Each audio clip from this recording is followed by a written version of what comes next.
사실 이런 강연이 있으면은 언제나 이탈 요리 그 강연 독서운동 회원분들은 이게 약간 좀 무료 참석이어서 참석 못 하시는 분들도 많고 한 10분에서 20분 정도는 못 오시길 바라는데 이번엔 굉장히 뜨겁게 지각은 있을지언정 불참은 없다. 약간 이런 강연이었던 것 같습니다. 그건 아마도 아까 교수님께서 잠깐 언급하셨던 이 주제와 연관된 여러 사태들을 지난 한 1년, 1, 2년 동안 잘 목도해서 이어서 그런 게 아닌가 싶은데요.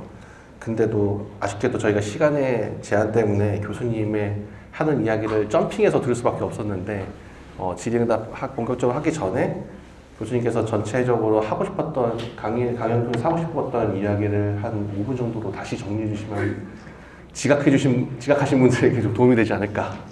기독교 신앙이라고 하는 것이 특정한 시대의 특정한 장소에서 태어난 예수 사건을 근거로 하고 있는데 그 사건을 신약 성서가 기록하면서 특정한 사상적 배경을 가지고 있었다. 그것을 묵시문학적 종말론이라고 하는데 그 묵시문학적 종말론 운동이 오늘날의 음모론과 유사한 특징을 갖고 있다. 이것이 제가 강연에서 주로 하고자 했던 얘기고, 그래서 기독교 신앙인, 특별히 기독교 민족주의, 그러니까 정치적 동기죠. 정치적 동기하고 성서 축자주의. 사실 성서 축자주의, 문자주의는 성서를 문자 그대로 읽는 사람이 아닙니다. 자기가 문자 그대로 읽고 싶은 부분만 문자 그대로 읽고 싶은 사람을 성서 문자주의라고 합니다. 세상에 성서를 문자 그대로 읽고 이해할 수 있는 사람은 없습니다. 제가 여기 논란이 될까봐 말은 못하겠지만 성서 문자주의자들이 얼마나 성서를 문자 그대로 안 읽고 있는지를 말하고 싶은 마음도 많습니다. 근데 성서 문자주의자들은 성서 특정 부분에서 문자 그대로 읽고 싶은 부분만 읽는 사람들입니다. 그래서 이 묵시문학적 종말론이 기독교 내셔널리즘, 다시 말해서 정치적 동기, 그것도 약간 전체주의적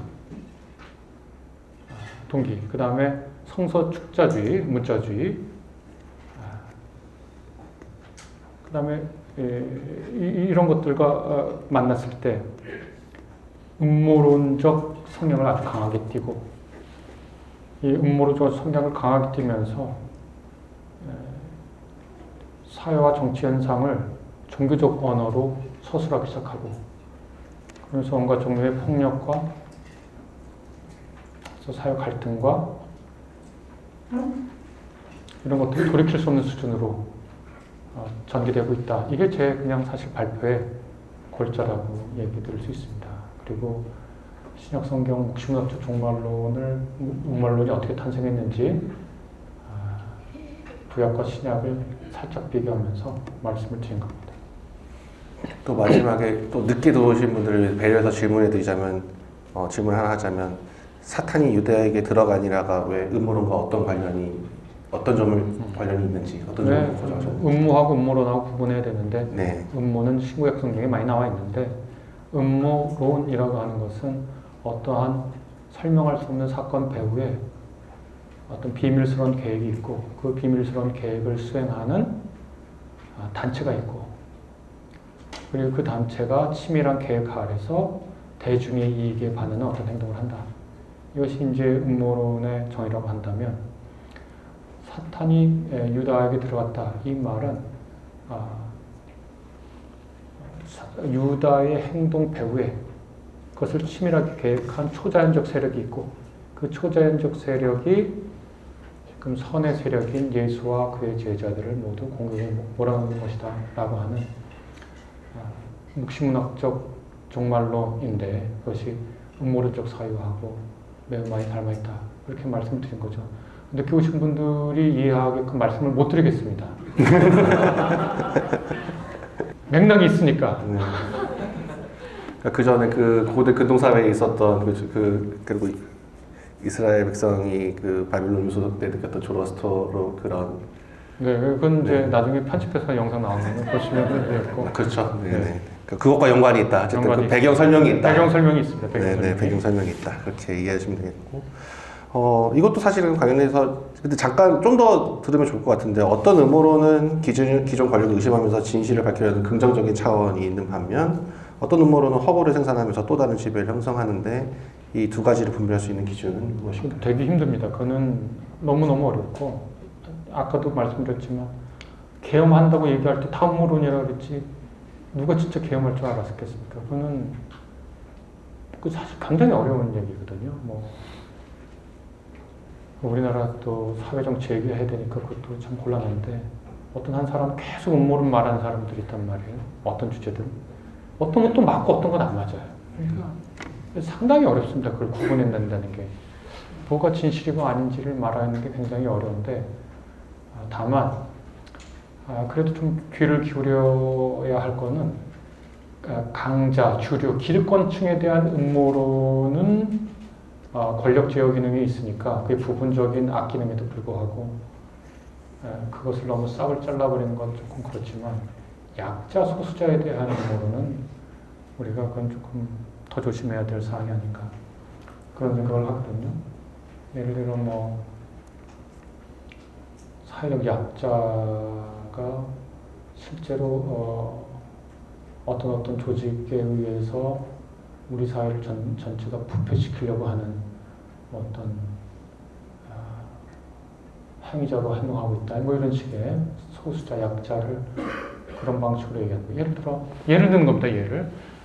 뭐 철도 파업을 한다. 예를 들어 철도 노조 파업을 한다. 그럼 그 배후에 좌파 세력이 있고 좌파 세력은 이북하고 연결돼 있고 이북은 결국 자기네 형님이 중국하고 연결돼 있어서 중국이 우리나라를 공산하려는 시도로 노조가 파업을 한다. 이건 아주 자연스러운 음모론인데 흔히 들을 법한 그런 식의 약자를 향한 음모론은 그게 나중에 사실로 밝혀질 수도 있을 가능성이 없다고 말하기 힘들 수도 있겠죠.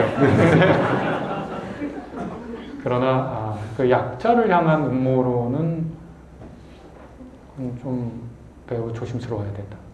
그렇게 생각을 하거든요. 예를 들어 뭐 어떤 사회적 약자 혹은 정치적 약자, 인종과 성별 약자들이 어떤 음모를 가지고 어떤 계획 속에서 이 사회를 타락시키려고 하는 길로 가고 있는데 너 그거 그냥 소수자라고 봐줬다가 나중에 큰일 난다 뭐 이런 식의 얘기들 많잖아요.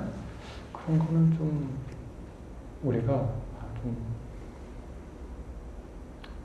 그런 말 더 조심해서 해야죠. 네. 뭐 강자들을 향한 비판은 뭐 아무리 우리가 뭐라고 해도 뜻도 안 하니까 뭐 상관없거든요. 그냥 별 희한한 얘기를 해도 약자들에 대한 음모론을 전개하는 건 조금 조심을 많이 해야 된다. 그럼 딱 마녀사냥이 좋거든요. 제가 아주 이상한 얘기할 텐데 한번 참아보시겠습니까? 그 코로나19 났을 때 대구에서 거의 대봉쇄가 되다시피 했잖아요. 근데 거기에서 그 코로나 확산을 하는 한 단체 있었잖아요. 개신교에서 이단 사이비로 낙인찍힌 그 단체. 그 단체에 대한 이런저런 말이 있을 때 우리 민중신학하는 김진우 목사님께서 이거는 마녀사냥이라고 얘기했거든요. 그거 말하기 힘든 겁니다. 나중에 지금 돌이켜보면 코비드-19을 막을 수가 없는 거예요. 한 단체를 제압한다고. 근데 그 초기에 그렇게 사람들이 불안감이 높고 또 아무도 그 집단에 호감 가는 그런 호감을 주는 그런 단체가 없는데 그 용감하게 말씀하신 거거든요. 김진호 목사님. 아시죠? 김진호 목사님이라고 민중신학 하시는 참 용기 있다고 생각했습니다. 저도 그렇게 생각했거든요. 근데 말을 못 하겠더라고요. 그럼 그렇죠. 말을 하면 큰일 날 것 같더라고요. 근데 지금 지나서 보니까 코비드-19을 그렇게 해서 막을 수 있는 게 아니었구나. 그리고 비록 우리가 아주 미워하고 혹은 싫어하고 혹은 나쁘다라고 생각하는 단체가 받을 것 이상의 비난을 한다는 것이 과연 시민사회에서 적절한 것인가? 시민사회에서 가할 제재와 우리의 종교적 울분을 섞어서 한 것이 아닌가 이런 반성 같은 걸 좀 할 필요가 있다 얘기하면 큰일 나겠지? 지금도 약간 조심스러운데 저 그래서 김진호 목사님 굉장히 존경합니다. 아 대단하셨다. 지금 돌이켜보면 그래요, 확실히. 그러니까 그런 약자를 향한 어떤 아주 손쉬운 단체. 너무 쉽잖아요. 그 어디 뭐 세월 났을 때도 누구도 호감 갖고 있지 않은 한 사이비 단체가 그 배우 있었다. 그러면서 그 교주라고 하는 사람을 때려잡았잖아요, 거의. 결국 사망한 채로 발견됐는데 도주하다가 야, 그 사람 나쁜 짓 했지. 살면서 이단 사이비로. 그리고 뭐 세월호의 책임도 있지. 근데 그렇게 한 시민을 그렇게 해야 되나? 다른 문제죠. 그게 구분할 수 있어야 되거든요. 신앙과 이데올로기 구분한다는 거 구분할 수 있어야 되는데 그게 제가 굉장히 지금 위험한 얘기를 하고 있다는 걸 스스로 느끼고 있지만 어쩔 수 없습니다. 그게 그냥 양심상 하는 얘기거든요. 그러니까 시민사회와 내 종교적 열정을 구분하지 못하면 이게 우리가 우려하는 그 사람들처럼 되는 거예요. 내가 우려하는 그 사람들처럼 생각하니까 그러니까 기독교인으로 산다고 하지만 기독 시민으로 산다고 하는 생각도 해야 되거든요. 우리가 시민으로 사니까 그런 어떤 섬세한 부분, 뭐 이런 것들, 반상적 사고 이런 것들이 좀 필요하지 않나. 뭐 굳이 교수님 거기 이어서 말씀드리자면 교수님께서 아까 강연 마치시면서 결국에는 그리스도교 안에는 결국에는 예수 그리스도를 통해서 성령 통해 된 하나님의 사랑이라는 게 있는데 우리가 그 사랑을 실천한다고 했을 때 우리는 왜 꼭 사회적으로 보기에 뭔가 증오나 뭔가 배타적인 걸 앞세우고 누군가를 뭔가 몰아세우는 방식으로만 이루어지는가를 할 수 있으니까요. 그 지점에서 좀 아까 앞서 언급하신 예들은 고민할 수 있는 게 아닌가 충분히 그런 생각이 들고요. 지금 약간 제가 드는 질문은 음모론은 결국에는 비중 같다는 생각이 들거든요. 음모론적 사고가 긍정적으로 작동하기 위한 어떤 그 음모론이라는 건 결국에는 근본적으로 아까 교수님께서 언급하신 정의 빌리자면은 현존 질서에 대한 근본적인 의심과 회의 그리고 그것의 번역에 대한 열망이라고 한다면 우리가 어느 정도는 그런 것을 삶에 대해서 어느 정도 퍼센테이지 정도는 일정 갖고 있고 어느 정도는 일상성이라든지 기본 질서에 대한 어떤 존중과 시민의식으로서 하는 것이 적정 퍼센테이지 어떤 비중으로 하느냐에 따라서 좀 음모론의 어떤 그 좋은 음모론의 선용과 그거에 대해서 할 수 있겠다는 생각이 드는데 혹시 잘 모르겠어요. 이 묵시문학적 종말론 운동을 하고 있던 초기 그리스도교가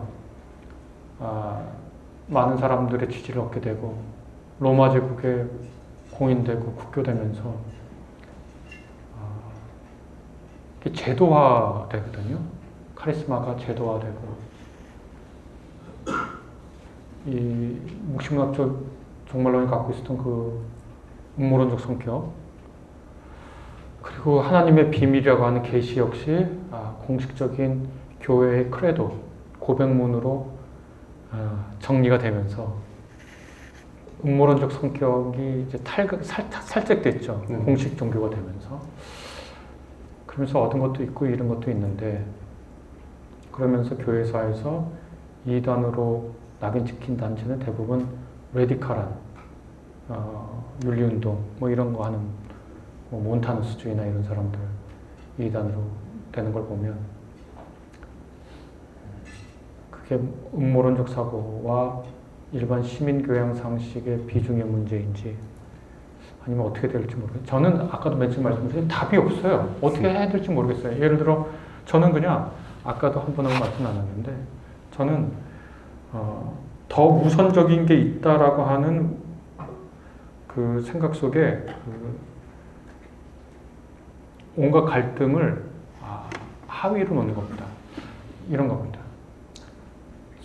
자유라고 말하는 거, 우리가 자유라고 하는 거, 그게 이제 프리덤이나 리버티라고 하는 서양의 단어를 일본 분들이 번역한 건데, 그 프리덤이나 리버티를 쭉 찾아 올라가면 수메르어가 나옵니다. 수메르어의 자유에 해당하는 말인데, 그게 아마르기 혹은 아마기인데요.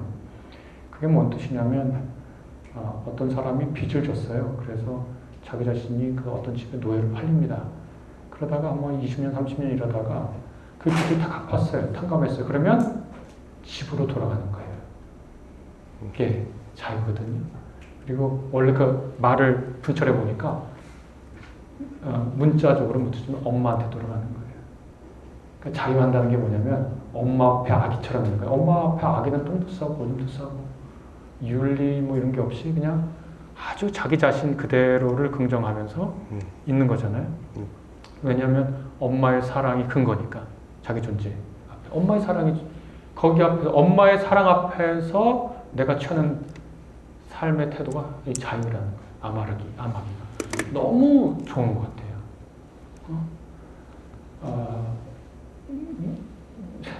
제가 몇 년 전만 해도 90대 아버지를 두고 50대인 내가 20대 중반에 아들, 딸을 갖고 있단 말이에요. 제 아들하고 제 딸하고 투표를 달리했어요. 저하고 제 아내하고도 정치적으로 꼭 일치하는 건 아니에요. 근데 우리가 좀 그걸로 싸우지 않아요. 가족이 중요하니까. 그건 하위야. 그는 가족의 주요 주제 중에 하위야. 그래서 저는 신앙의 우월성을 자꾸 얘기하고 싶은 얘기가 뭐냐면 이거를 덜 중요한 걸로 만드는 건 어떨까? 이 문제를. 그러니까 어떤 문제를 해결할 수도 있고 어떤 문제가 안 되도록 할 수가 있어요. 네, 그러면 이걸 중요한 문제로 끌어올려서 막 해결하려고 그래. 그럼 해결 안 돼요. 왜냐하면 아버지 90대에 그 실제로 강제 징집당한 6.25 경험인하고 그 민주화 운동 세대하고 그다음에 Z세대하고 어떻게 그게 같은 정치적 생각을 할 수 있겠어요. 다 떨어지는 걸 다 이해해. 근데 우리는 제일 중요한 건 그게 아니라는 거지. 그러니까 그걸 자꾸 상대적으로 덜 중요한 걸로 만드는 거예요. 그래서 제 전략이에요. 신앙과 이데올로기 얘기하면서 신앙의 우선성을 얘기한다는 건 삼일째 하나님의 사랑 앞에 우리는 자유로워요. 이건데, 그러니까 그 자유 안에는 음모론 탄생의 배경이 되는 불안, 위기감 이런 게 없는 거예요. 왜냐하면 엄마 눈앞에 있는 아기가 무슨 불안감과 위기감이 있어. 엄마의 사랑 앞에 있으면 엄마는 진 자리를 마른 자리로 갈아주시는 분인데. 그러니까 그 신앙의 우월성을 계속 확인해 가면서 부차적인 문제를 만들어 버리죠. 그래서 교회에서도 자꾸 못 참죠, 장로님들이. 대표기도 시간에. 꼭 말을 해야 돼. 제가 저번 주에 간 교회에서는 이번 대통령님 달아치라 그러고 저전 주에 간 교회에서는 큰일 났다 그러고 장로님이 기도하는데 못 참는 거야. 그러니까 더 중요한 건 하나님의 사랑인 걸 확인하는 거지. 교회 예배 때는. 그럼 되는데 이분은 그게 더 중요한 게 있는 거예요. 그러니까 좀 덜 중요한 걸로 만들자, 교회에서. 그냥 제 전략이에요. 이게 효율적인지 모르겠어요. 그냥 저는 신앙인으로 산다, 기독신으로 산다는 건 해결되지 않는 문제에 대해서는 부차적인 것을 만들자. 지금같이 이상한 경우만 아니면 지금 여당이 되든 야당이 되든 크게 차이가 없다라고 믿고 싶어요. 근데 지금은 너무 충격을 받아가지고 네.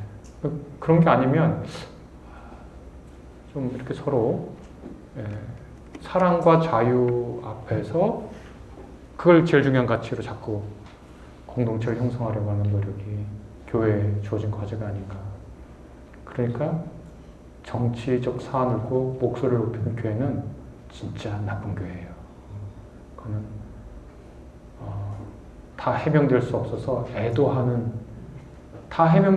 예수 그리스도의 죽음을 애도하고 다 해명되지 않아서 예수 그리스도의 부활을 찬양하는 그 교회 본문을 읽고 그 한낱 정치적 이데올로기 속에 자기를 가두는 거예요. 복음을 버린 거지.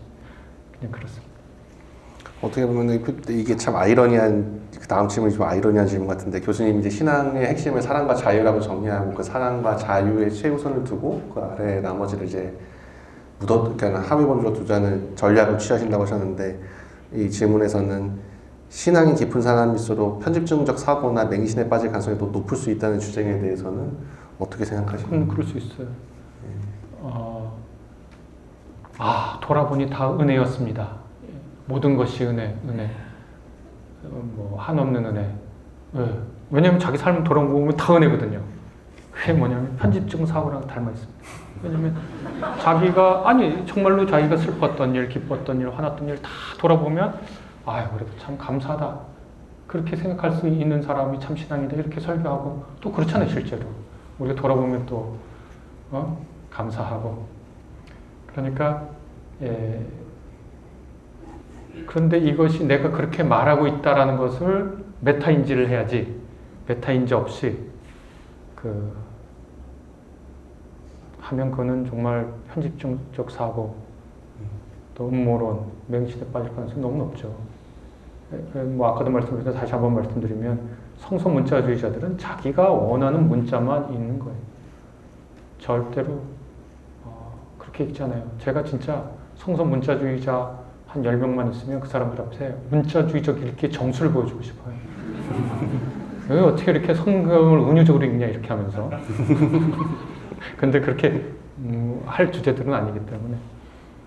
그러니까 메타인지를 할 수 있어요. 자기 신앙. 이건 조금 실질적인 고민 중에 요즘 특히나 한국 개신교에서 많이 문제가 되는 것 중에 하나일 텐데, 교회 공동체 내에서 신앙의 이름으로 확신에 차는 음모론이 퍼질 때 이를 분별하도록 돕는 지혜가 무엇이 있을까요? 신앙은 확신하고 구분할 수 있어야 되는 말이죠. 신앙은 하나님의 사랑을 내 삶에서 어떻게 확인하는가, 그분의 사랑은 어떻게 나타나는가, 이런 것들을 계속 관심을 갖고 있는 거니까 뭐 틸리식으로 말하면 그런 궁극적 관심에 사로잡힌 상태겠죠. 근데 그 상태에 어떻게 확신만이 들어서 있겠습니까? 분별한다는 게 결국 이것이 무엇을, 이 얘기가 나한테 무엇을 하도록 하는지를 살펴보는 거겠죠. 영화 인생은 아름다워에 나오는 이탈리아 교장 선생이 독일에 가서 독일 초등학교가 뭘 가르치는지 보고 와서 독일 학부모들에게 얘기하는 장면이 있는데 이렇게 얘기합니다. 정말 독일을 많이 배워야 되겠어요. 독일을 정말 수업을 잘합니다. 수학 수준이 너무 높아요. 독일 수영 문제 여러분에게 보여드릴게요 하면서 이탈리아 학부모들 앞에서 정신 지체하는 하루 4마르크의 지체장애자는 하루 4.5마르크, 뇌전증, 간질병 환자는 하루 3.5마르크의 손해를 국가에 끼칩니다. 이들은 30만 명입니다. 이들이 모두 없어지면 국가는 얼마의 이익을 볼까요? 이 수학 문제, 독일의 수학 문제. 그러니까 그걸 말하면서 이탈리아 교장이 진짜 수학 문제 수준 높지 않냐고. 자, 이건 산수입니까? 아니면 이 산수 문제를 풀면서 뭘 하라고 하는 건가요? 그러니까 우리가 어떤 얘기를 접해요. 그러면 이 얘기는 나에게 뭘 하라고 하는가? 이 얘기는 나에게 뭘 하라고 하는가를 물어야 되겠죠. 뭘 하라고 하는가? 누군가를 혐오하고 미워하고 총을 쏘고 칼을 던지고 욕을 하고 비난하라고 하는가? 그런 어떤 나한테 뭘 하라고 하는가를 물어보겠죠. 그러니까 그게 분별이라고 할 때 그걸 물어봐야 됩니다. 두 번째, 내가 어떤 당연한 대상에 대해서 분노하고 의분을 낼 때 내 의분은 어느 선에서 적절한가? 그걸 이제 해야 되겠죠. 행동의 적절성. 근데 그렇게 분별이라고 하는 거 두 가지일 것 같습니다. 뭘 하라고 하는가? 이 말은 나한테. 둘째, 이 행동의 적절성의 범위는 어디까지인가? 아까 낙태 반대했다고 그 사람 얘기했는데, 잔 살비라고 하는 사람이 30살, 1990년대에 일어난 일 같은데, 이 사람이 낙태 반대 운동한 사람인데, 낙태한다고 의심되는 병원에 가서 총기를 난사해서 사람들을 죽이고, 종신형을 받았는데, 감옥에서 목매서 자살을 했습니다. 아니, 낙태 반대는 생명을 사랑한다는 운동인데, 어떻게 자기가 생명을 사랑한다는 명분으로 사람들을 총으로 쏴서 난살하고 자기 목숨도 끊는가? 다시 말해서 이 말은 나에게 어떤 행동을 하게 하는가? 내가 원래 갖고 있었던 생각을 배반하게 하는가? 그걸 물어야 되겠죠. 이렇게 조용해질 일인가 싶은 사안이 중요하기 때문일까요? 조금 가벼우면서도 사실 무거운 질문이기도 한데 이건 마지막 신학적인 좀 질문인 것 같은데 예수님의 가르침이 바울에 의해 왜곡되었다는 입장도 일종의 음모론인가요? 이게 왜 이런 질문을 하는지 모르겠는데 저는 신학학자를 그만뒀기 때문에 그 학자들이 뭐라 그러는지만 말씀을 좀 드려보겠습니다.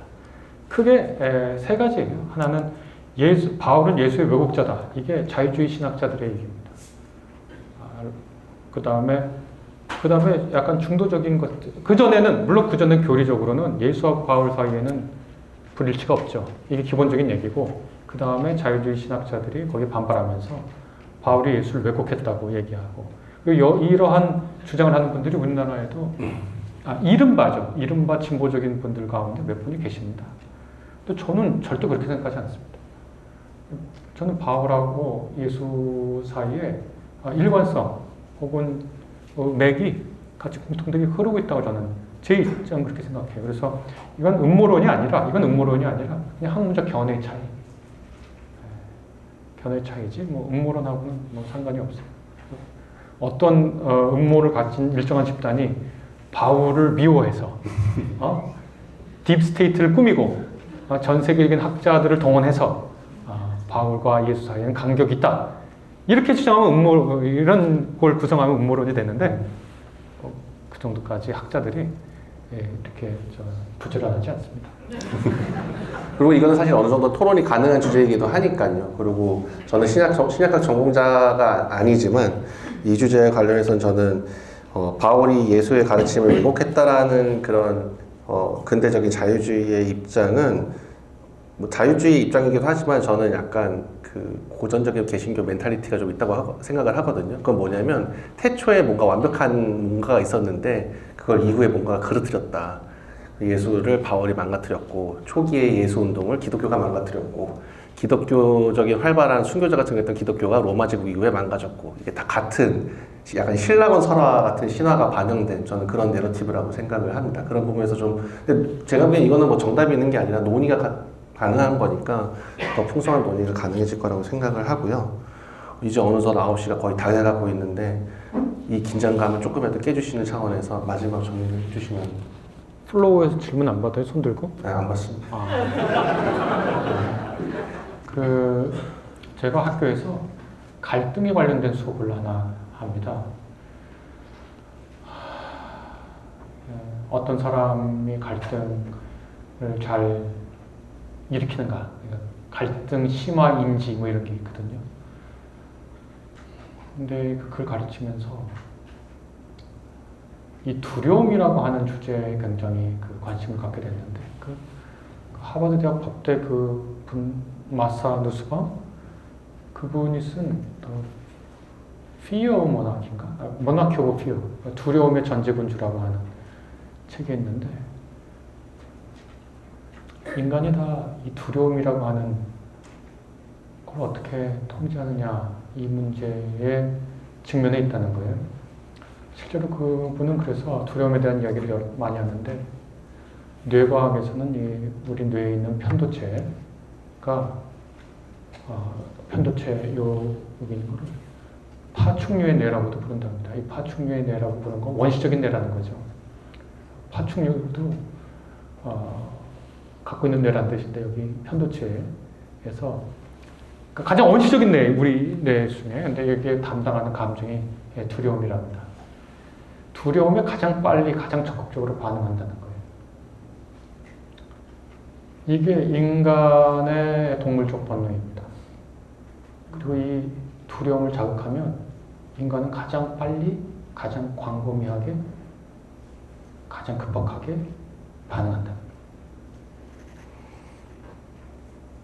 신앙은 뭐냐?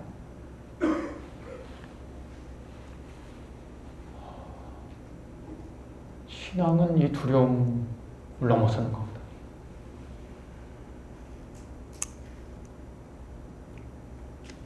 저는 제 선생님이신 유동식 선생님의 그 오도성, 개신교 오도성, 개성이라고 그러죠. 왜 고승들이 깨달으면 실 하나 지어 부르잖아요. 불교 고승들이.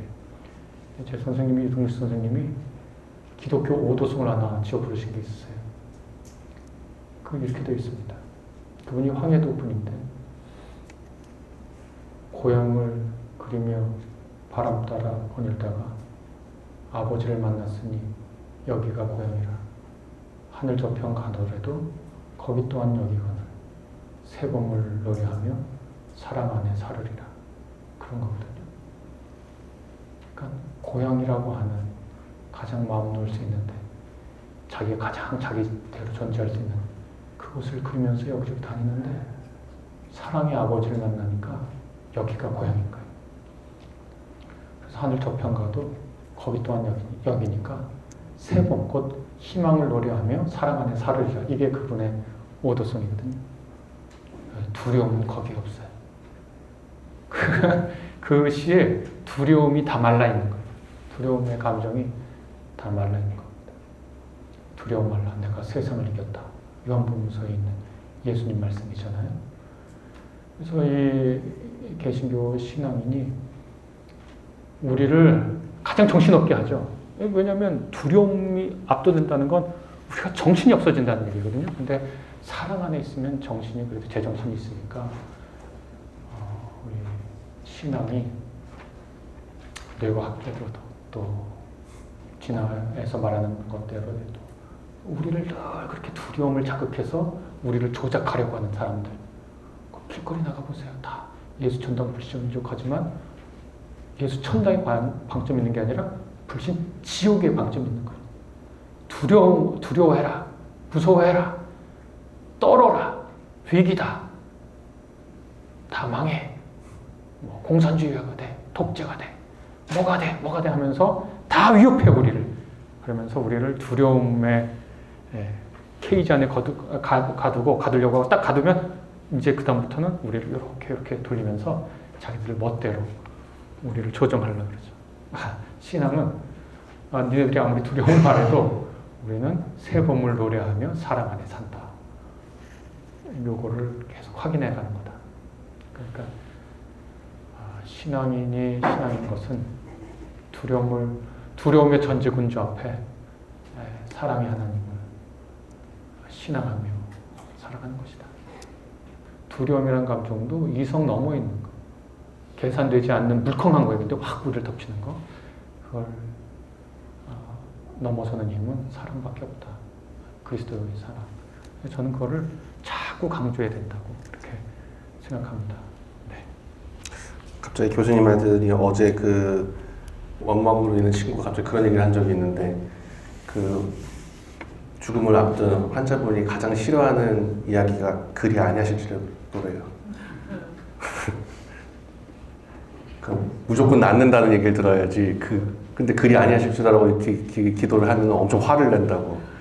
근데 우리는 알고 있잖아요. 그리 아니하실지라가 더 기독교 신앙의 코어에 그 하나님의 자유에 우리는 어떻게 보면 그곳에 우리의 진짜 본향이 있다는 걸 고백하면서도 참 죽음의 두려움이라는 게 얼마나 질기고 완강한지를 저는 잘 보여준다고 생각하는데, 그럼에도 우리가 어쨌든 사랑이라는 걸 자유에 좀 더 시선을 돌릴 수 있다면, 그리고 여기 우리의 선자리가 우리를 더 위협한 장소가 아니라 우리를 지탱해주는 장소라는 걸 깨달을 수 있다면 그 속에서 음모론의 위협이나 두려움이 잠시되지 않는 하루하루가 좀 더 번져나갈 수 있지 않을까 그렇게 생각을 해봅니다.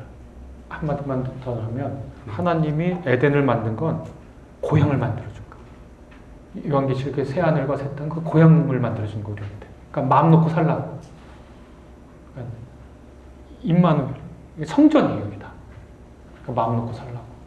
그걸 잊지 말아야 된다. 아까 긴장을 좀 사주고 이제 좀 감동을 다 한 스푼 드시는 건데 이 기분을 살려서 다음번 내년에도 강연을 해주신다고 하셨으니 그것을 믿는 상태에서 지금까지 여기 이렇게 집중해서 강연 들어주신 것 진정으로 감사드리고, 이 상반기 강연뿐만 아니라 하반기에도 좋은 강연 준비할 테니까요. 관심 가져주시고 저희 비아 채널과 비아 카카오 채널 구독해 주시면 감사하겠습니다. 오늘 강연은 여기서 마치도록 하겠습니다. 감사합니다. 네, 고맙습니다.